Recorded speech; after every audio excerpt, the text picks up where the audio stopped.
Em xin chào toàn thể anh em nha. Hôm nay em lên hơi nhiều cây nha anh em. Em lên tầm 20 mấy cây ạ. Tại vì hổng gầy đăng lần 10 cây, 15 cây anh em hỏi nhiều quá, cho nên là nhiều anh em chốt không có kịp á. Cho nên là anh em nâng số lượng cây lên. Với lại em cũng lướt nhanh nha anh em. Mô tả kỹ nhưng mà lướt hơi nhanh nha.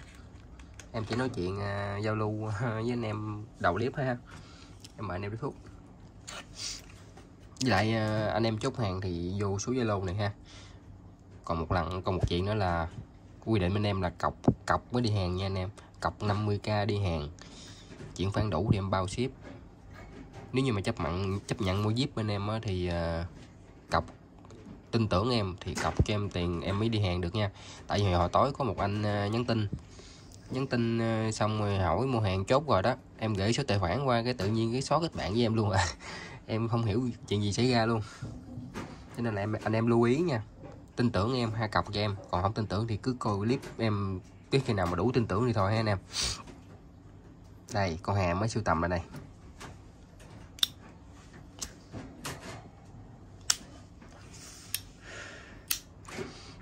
Lâu dữ lắm rồi mới được một cái con hàng mà ưng ý, nhưng mà không phải là Zippo nha anh em. Cái con hàng này là con hàng của Nhật sản xuất. Hàng Nhật luôn lúc nào cũng tốt anh em. Hàng Nhật mà nó giống y gan với Zippo mà nó lạ anh em. Gạt đá rồi, hết đá. Mà anti-wear chủ đề Manugo. Hiếm lắm anh em. Hết đá này.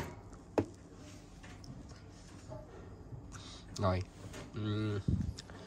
em xin phép lên hàng luôn nha anh em.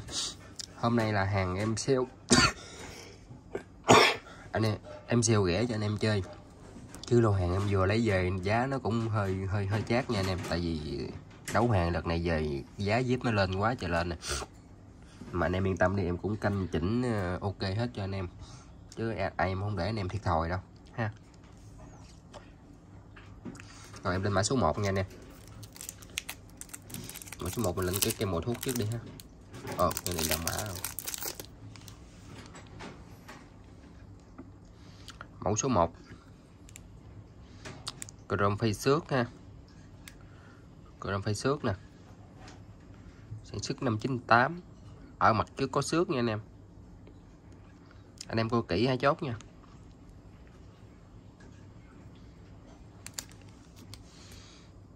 Chín tám, bánh hơi yếu nè, em hỗ trợ thay bánh cho anh em nha. Vỏ gục trùng 98,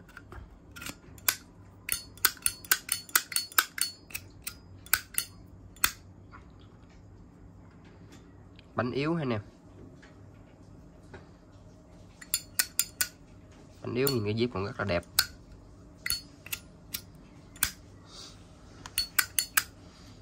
Cái clip này không có, em không có chỉnh âm đâu nha anh em. Anh em bán y gan như clip vậy đó nha, chứ em không có chỉnh âm nha. Tại vì chỉnh một lần cái nửa tiếng hơi đuối anh em ơi. Nên là mấy cây nào mà là em rảnh mới chỉnh được. Mã số 1 anh nó nằm 490 luôn, dưới 500.000 luôn, 490 nha. Anh em chú ý nha, chụp màn hình gửi qua em nha, chứ anh em đừng hỏi em cây số mấy nha, em không nhớ đâu. Cây số 1 490. Cây số 2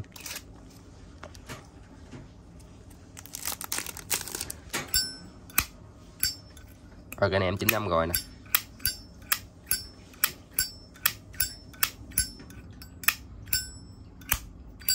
Cái này anh em búng nhẹ nha, búng nhẹ thôi. Nó búng nhẹ, nó có âm, búng mạnh không có âm nha. Nó búng nhẹ vậy thôi. Nhẹ nhất có thể luôn, nhẹ nhất có thể luôn nó mới ra âm nha. Rồi. Sản xuất 2017. Vỏ 16 gục 17. Lệch 1 năm nè. Tình trạng đẹp. Rôm satin xi bụi ha. Satin xi bụi còn rất là đẹp. Đây nó bị dơ phải không ta? Để em coi kỹ lại. Để em dính giờ tí em lau ra ha. Nhỏ thôi không có vấn đề gì đâu. 350 luôn.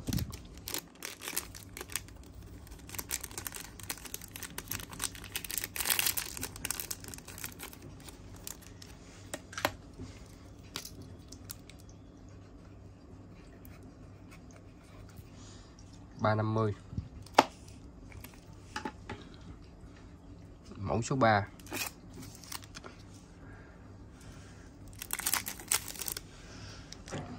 Một cây chủ đề cấm hút thuốc.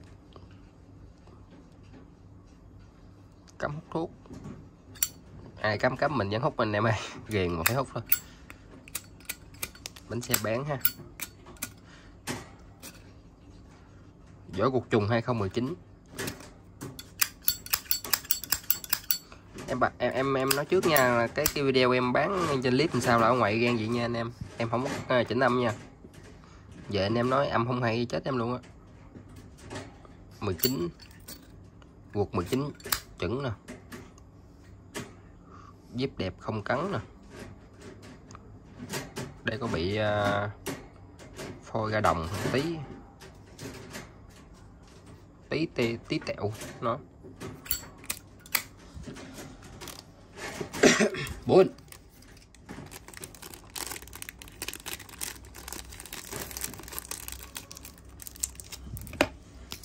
Mẫu số 3. 320. Giờ cho anh em mọi thuốc.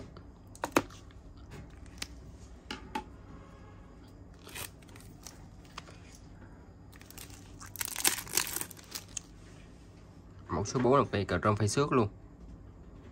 Cây này nó có vẻ đẹp hơn, cái này nó bị dính keo nha nè, dính keo.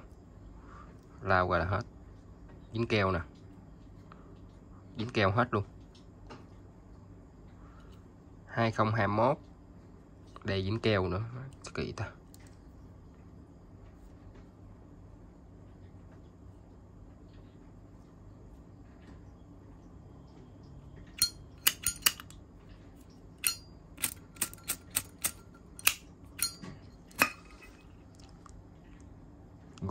Guộc 2021, guộc mới luôn anh em ơi.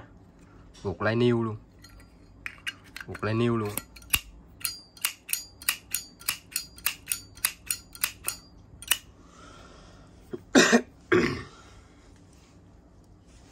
Này cũng để anh em ghẻ thôi. Ủa cái bọc em để đâu rồi ta? Ôi ôi, lên 4 cây mà hết 7 phút rồi. Lên thời gian nó nhiều quá nên là đăng nó hơi lâu quá. Em gán tranh thủ.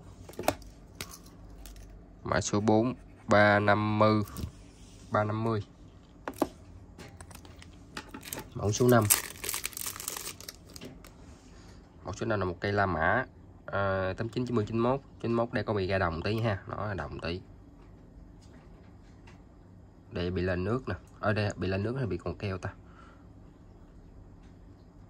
Đây chị nói em quýnh cho nó ra giống màu này luôn ha. Niken nha anh em, cái này Niken nha. Cái này mà bạc em quýnh ra này Niken nè, bạc nè, em quýnh không hết á. Anh em chốt thì em quýnh sạch này luôn. Cho nó bạc giống cái màu này ha. Màu là màu Niken nha anh em, chứ không phải màu bạc nha. 91 tình trạng có cắn nè. Chủ đề Zippo zin hãng luôn.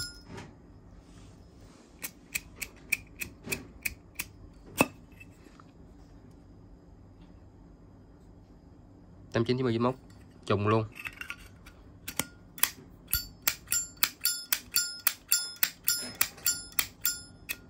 Bánh yếu em sẽ hỗ trợ thay bánh cho anh em nha. Đây có cắn nha anh em, có cắn li ti nha. Để cái giá mà rất là hợp lý cho anh em về anh em chơi.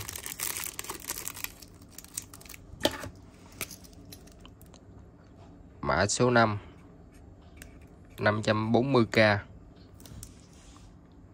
Có chủ đề luôn nha anh em.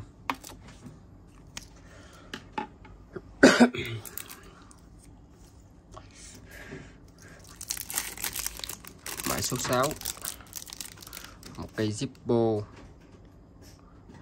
Hell Night 2000 chrome bóng HP. Tình trạng là còn có sức tơ nhưng mà sức đều nhìn cũng rất là đẹp chứ không có phải là xấu đâu.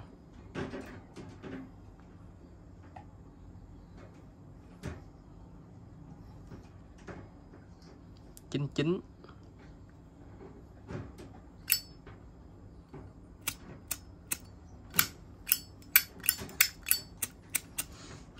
Clip này không có âm nha anh em. 99 trùng chỉnh ha. Cái này là chủ đề là dán lên thôi, nó dán lên thôi, nên em để anh em giá rất là hữu nghị luôn. Tình trạng đẹp nha anh em, đẹp nha.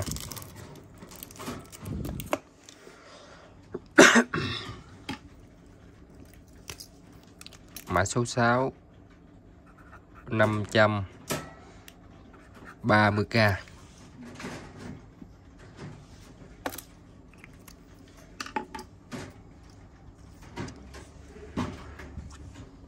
Rẻ đó anh em đi đâu mua được cái giá này.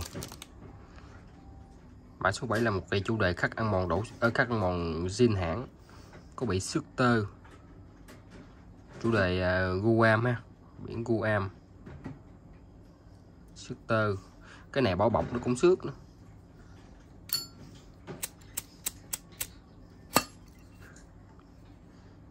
Chín mốt trùng chỉnh ha anh em, trùng chỉnh.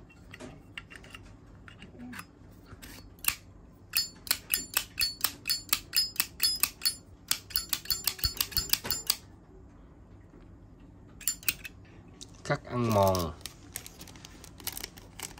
là nó sẽ mắc hơn cái dòng thường nha nè, cái dòng mà dán nha, cũng tùy theo cái chủ đề của nó nữa, chứ không phải là cái zip mà nó có giá giống nhau đâu. 570 570 nha anh em, chụp màn hình gửi qua em nha. Review xong em sẽ đưa lên như gì nó, anh em chụp qua gửi cho em coi ha.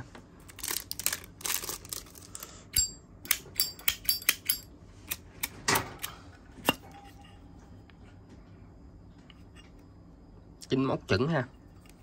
Rồi báo cho gục chuẩn. Đấy, có dăm nhẹ nè.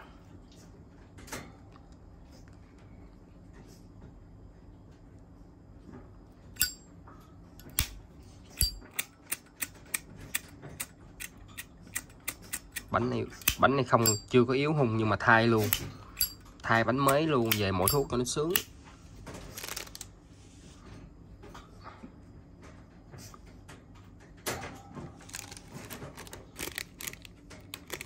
Nó 500 cho anh em về anh em chơi.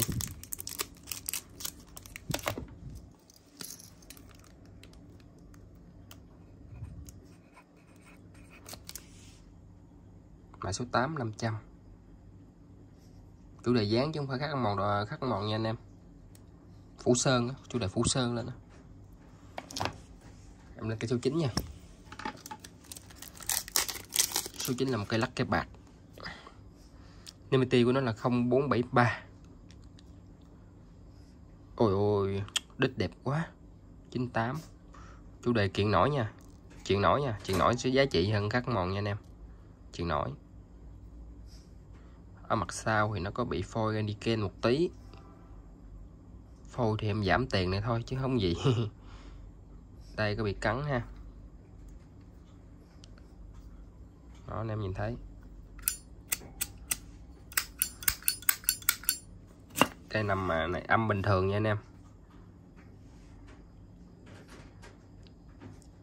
94, 95, 96, 97. Lệch 15 nha, giỏi 98, gục 97 nè.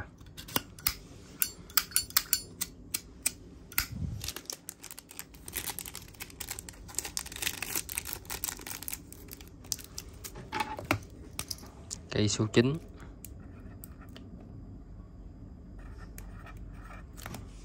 $600. Tiếp thêm là cây số 10. Một cái chủ đề chuyển vàng, mã Sapphire. Đây nó có bị dính dơ nè.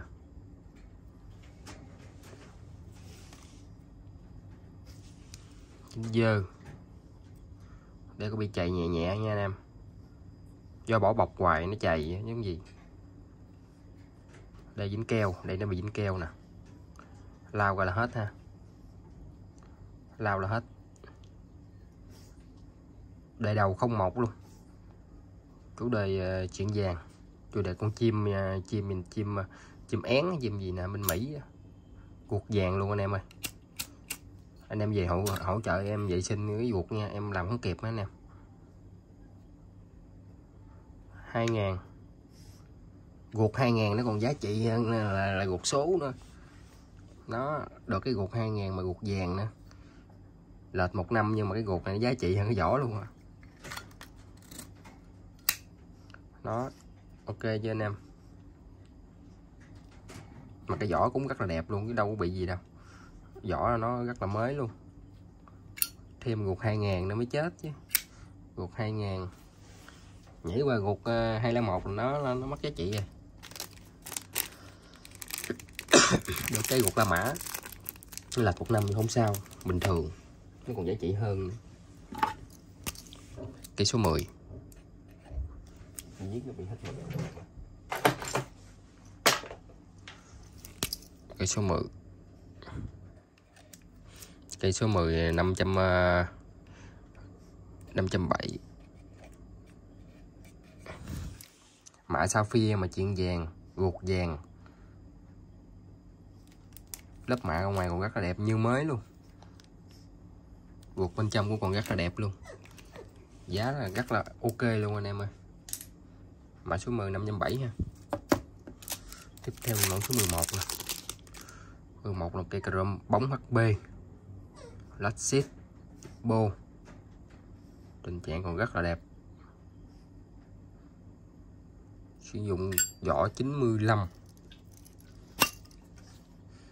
Guộc 95 trùng chuẩn. Nguyên zin.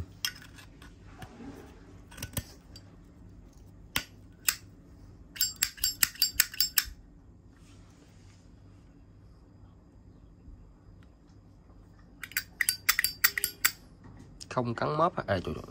Quên bậy nhưng chiếu bao bậy rồi. Có cắn. Có cắn ở đầu một cái. Đó. Chủ đề Zippo.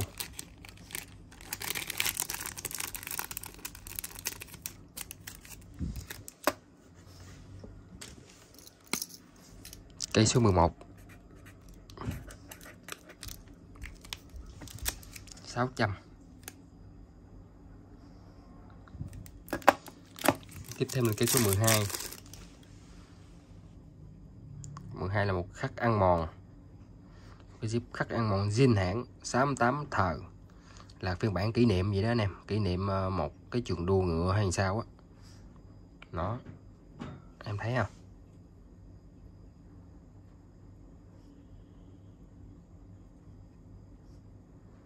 Còn rất là ok, rất là đẹp. Sản xuất năm 2000. Bánh xe bén. Vỏ guộc trùng 2000.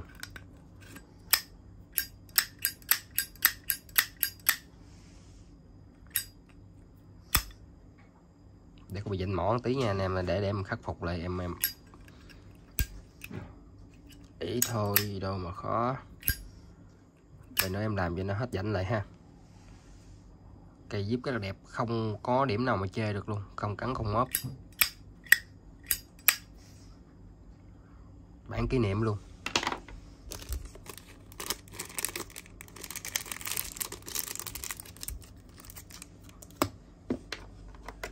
Mười một.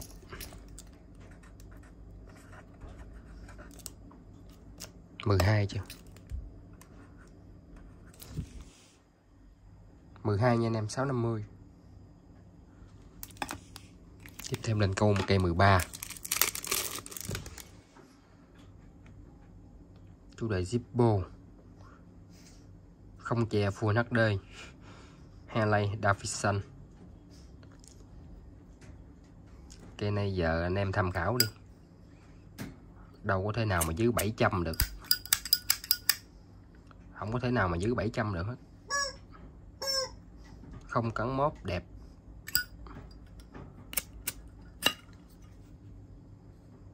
Chín lăm trùng chững. 95 trùng chững. Đột giật. Cuộc đẹp, vỏ đẹp. Không cắn móp á. Không cắn móp.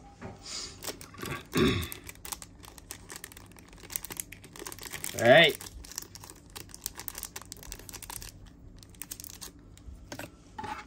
Mười ba.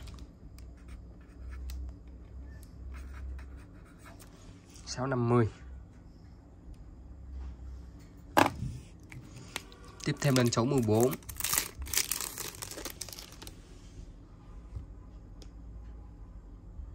Cây mã Niken ha. Niken hả bạc ta? Niken. Mã Niken nha anh em.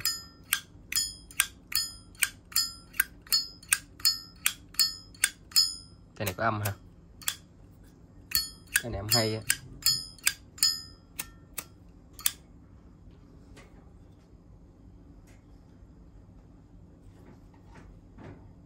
Chín tư ha.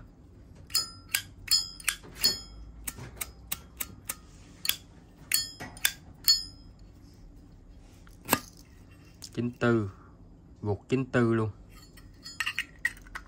Tình trạng đẹp.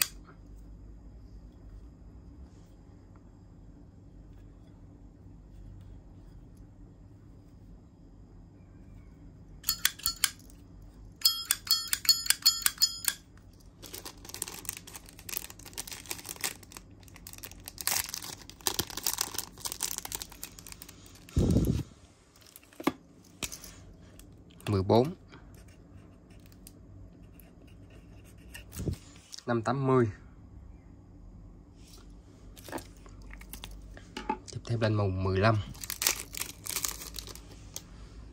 Cái cây này em nói thiệt với anh em ha, khắc ăn mòn. Chủ đề ở đây có chữ Zippo nè, đáng được sưu tầm lắm anh em à. Limity của nó 4 số ha, 226. Cây này đẹp lắm. Cây này giống như cây bạc khối vậy nè. Mã bạc nha. Nè anh em coi trong nè. Anh em coi trong nè. Mới chưa? Gột nè. 03 nè. 03. Y gan cây bạc khối luôn, không khác gì hết. Mà không phải bạc khối nha. Nó chỉ là mã bạc thôi. Gột đẹp, vỏ đẹp, tất cả đều đẹp.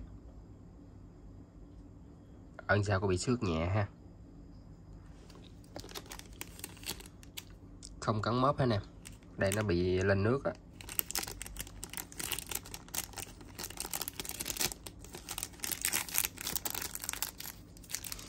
Lên nước. Cái này giá trị sưu tầm cao lắm nha anh em ơi. Em bán rẻ không được đâu. Bán rẻ là tuột quần luôn á. 480k. Cái chủ đề này giống như chủ đề La Mã vậy đó anh em. Số ít có khi nào của chủ đề này. Mà giúp đẹp. Tiếp theo lên mẫu 16. Đây có bị cắn nè. Đây là ô xăm tên nha, ô xăm tên xin hãng nha. Anh em về muốn xanh năm sinh hay là tên mình vô đây cũng được. Đó.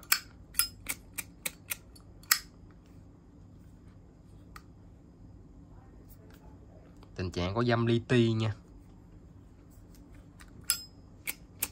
Bánh bén 05. Vỏ gục trùng 05. Em bán theo tình trạng trên video nha anh em. Để em nói trước để anh em nhận hàng nó không có âm, anh em trách em tội nghiệp em lắm à. Cái này em bán 16 380 rồi anh em ơi. 380 ha. 16 380. Tiếp theo lên màu 17 nè. 17 là một cây chủ đề về đây là một cái công ty Zippo này ha. Đó, công ty ở nước ngoài, công ty sản xuất Zippo anh em. Chủ đề này chủ đề công ty sản xuất Zippo nè. Kỷ niệm bản 60 năm. Thường cái bản này nó nằm trên dòng Chu Niên, nhưng mà nó nằm trên dòng La Mã thì cũng rất là hiếm nha anh em. 8990 91, sản xuất năm 91. Đó, cây này cao tiền lắm á, ít tờ này mà. Vỏ guộc M giai đoạn 8893. Vỏ đẹp, góc cạnh đẹp hết. Đây có bị dính keo ha, dính keo tí em lau ra. Guộc M giai đoạn nha anh em.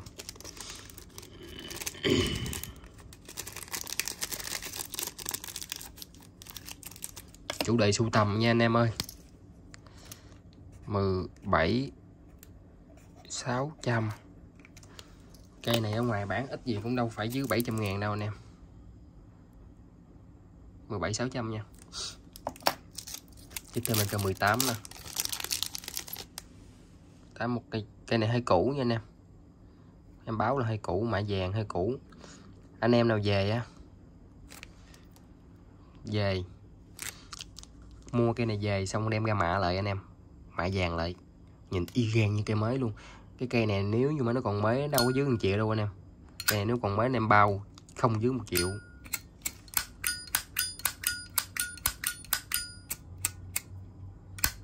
Đây nó có bị cũ rồi nha. Cây này nếu mà anh em không chốt, em đi đem ra thờ bạc em mạ vàng lại em xài chứ không bán. Tiền mạ vàng hình như là tiền mạ lại hình như là 200-300 vậy đó nè.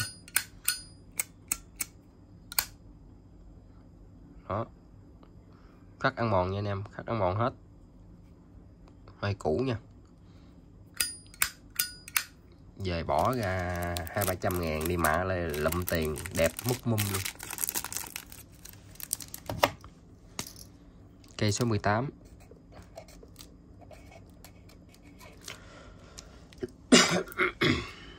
$650. Cây số 19. Một cái chủ đề Guam 8X. Anh em thấy nè. Cái chủ đề đâu? Chủ đề 8X, chủ đề 9X nhìn nó khác nhau ha. Ở 8X nó bo tròn này, nhìn thấy đẹp không anh em? Đó là cái kiểu dáng của nó tròn tròn đẹp lắm. Cầm nó chắc tay.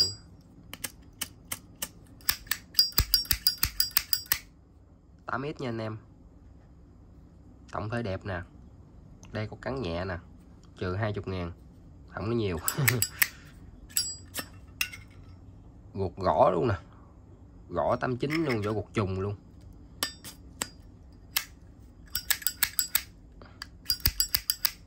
Tám x chủ đề ru em khắc mòn đổ sơ, khắc mòn zin hãng ha. 28 phút rồi, không biết đăng video nó thấy không nè. 19 là 590 thôi, bán 600 mà 590 cho nó nhẹ bớt, nó nhẹ con số, nó nhẹ người tí. 19 590 ha. Tiếp theo một cái 20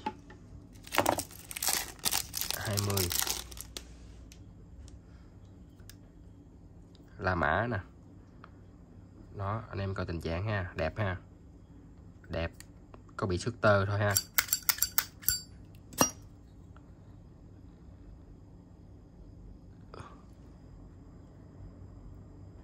Ở đây nhìn ở ngoài vẫn thấy 94 nha, nhưng mà cái thời gian này, cái M giai đoạn là nó trùng chững năm nha anh em. M giai đoạn là trùng chững nha. 93 94 là năm cũng như trùng chững rồi, nhưng mà ở đây nó còn ở ngoài nhìn thấy cái năm 94 bao nhìn thấy nha. Em mô tả sao là hàng vậy đấy nha anh em.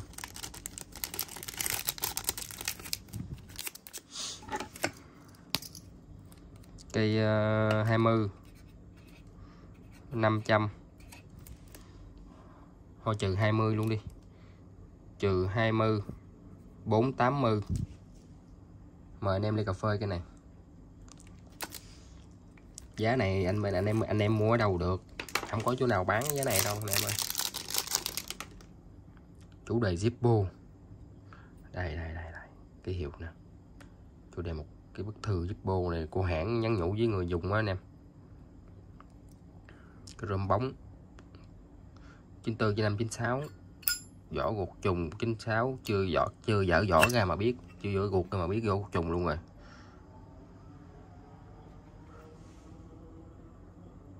Đây ít y đây phóng gần lại anh em không thấy ít nè, y nè, đúng không anh em? Nó ok chưa?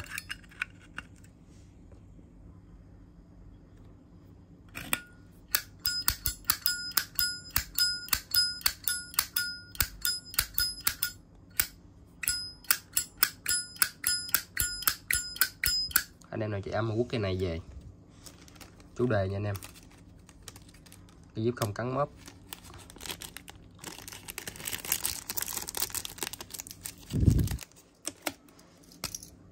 Cây số 21 570.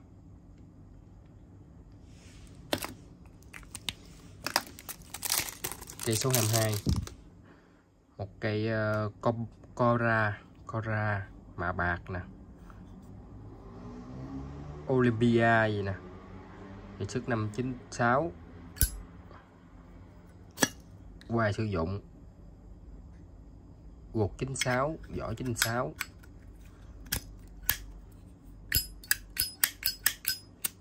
Thường thôi, cái này mạ bạc nha anh em. Chủ đề đắp nổi nha, chủ đề đắp nổi. Đắp nổi luôn, đắp nổi mạ copper hay sao.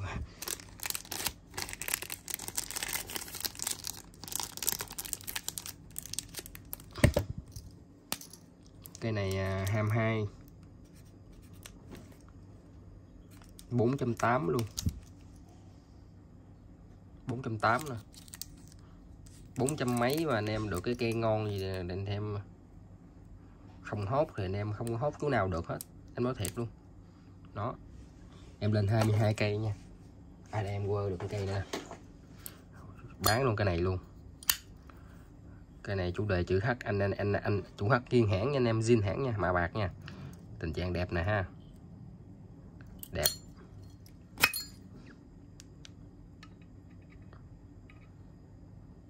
Ý 05 13, em kiếm gột 05 hay là 06, một là trùng 5, hai là lệch 5 nha anh em, bỏ vô cho anh em nha, bán giá màu thuốc cho anh em luôn. Cái này em bán 300 nè.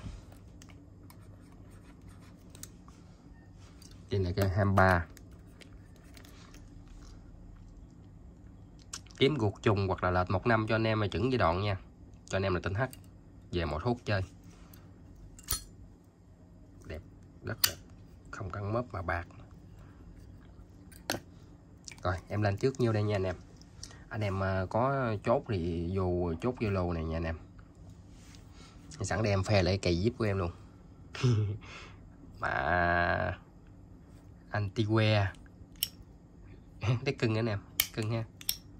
Hết đá Marlboro của Nhật sản xuất á, xịn chứ không phải giỡn đâu, mấy trăm. Rồi cảm ơn anh em đã xem clip nha. Anh em chú ý chụp màn hình gỗ của em nha, để em chốt nha. Bye bye anh em.